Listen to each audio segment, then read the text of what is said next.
আসসালামু আলাইকুম এভরিওয়ান, সবাই কেমন আছেন? আজ আপনাদেরকে দেখাবো আলু কাটল ভাজি রেসিপি। চলেন দেখে নিই। প্রথমে আমি তেল দিয়ে পেঁয়াজ কুচি দিয়ে দিয়েছি, ভাবে ভেজে নিব। তারপর হাফ চামচ হলুদ গুঁড়ো দিয়ে দিয়েছি। তারপর কাটলগুলো দিয়ে ভালোভাবে অ্যাড করে নিব, যাতে হলুদ কাটল আলুর সাথে মিক্স হয়ে যায়। একেবারে ভালোভাবে নেড়ে চেড়ে দিব। তারপর পরিমাণ মতো লবণ দিয়ে দিব।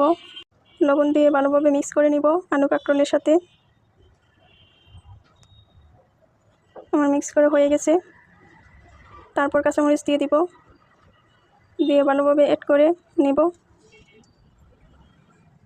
তারপর কিছুক্ষণের জন্য রেখে দিব সিদ্ধ হওয়ার জন্য। আমার কাটলের আলু প্রায় সিদ্ধ হয়ে আসছে। এখন ধনিয়া পাতা দিয়ে দিব, দিয়ে ভালোভাবে বেজে নিব।